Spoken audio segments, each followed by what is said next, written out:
E allora torniamo ad occuparci del disastro della funivia di Stresa. La Procura non esclude l'errore umano, i PM ascoltano testimoni, analizzano documenti e collaudi. In diretta da Settimo Torinese, l'inviato Giacinto Pinto. Sì, ma abbiamo visto in apertura del nostro telegiornale che potrebbe esserci una svolta nell'inchiesta della sciagura della funivia di Mottarone. Infatti poco dopo le 18:30 in caserma a Stresa i PM hanno convocato 6 dipendenti dell'impianto della funivia.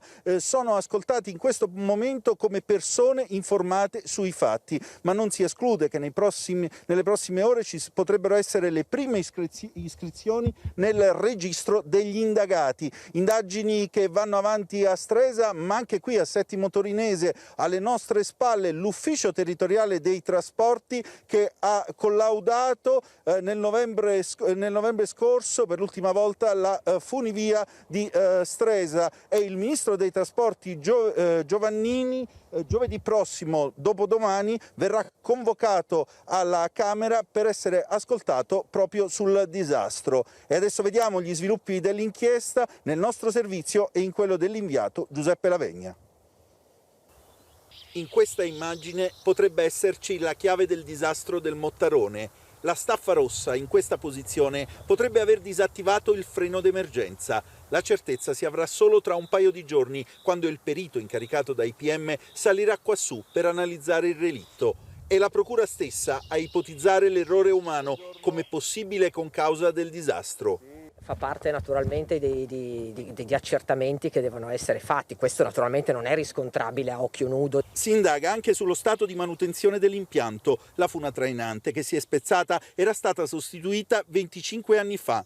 L'ultima volta è stata controllata da una ditta di Vipiteno nel novembre scorso. A certificare il controllo, come sempre accade in questi casi, l'ufficio territoriale del Ministero delle Infrastrutture. La condizione della fune era tale per cui poteva essere mantenuta in esercizio, anche se era presente qualche filo rotto.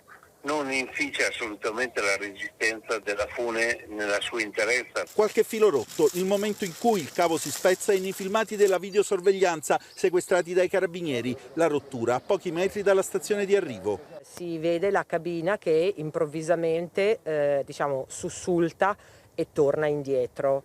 Poi la visuale è limitata solo a quella zona di arrivo, per cui poi a un certo punto la visuale si perde quando si allontana verso il pilone dove poi è precipitata. Il proprietario, la concessionaria, il gestore e la società che si occupa della manutenzione. Sono queste le 4 figure attorno a cui ruota l'inchiesta per la strage della funivia.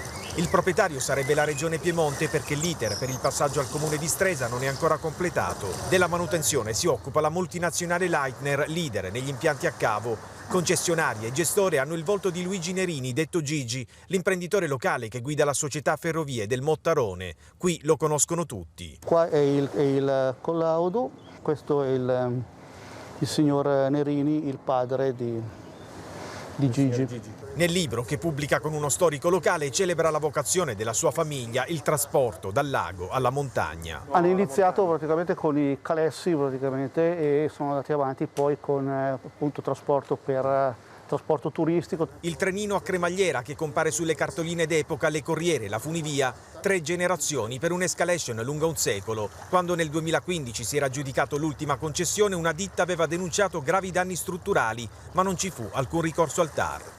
Chiedemmo un annullamento in autotutela della gara d'appalto sulla base di queste precise doglianze, ma ci fu poi risposto che le nostre istanze erano assolutamente generiche e infondate. 3 anni dopo il contenzioso con la Regione che ottiene la restituzione di alcune aree. Gli uffici sotto sequestro, il telefono che squilla a vuoto, parla solo tramite il suo legale. Oggi Nerini spiace per le vittime, collaboriamo con gli inquirenti. E ribadisce, abbiamo consegnato tutti i documenti, l'impianto è in regola con verifiche e manutenzione. E torniamo a Stresa che si prepara a commemorare le 14 vittime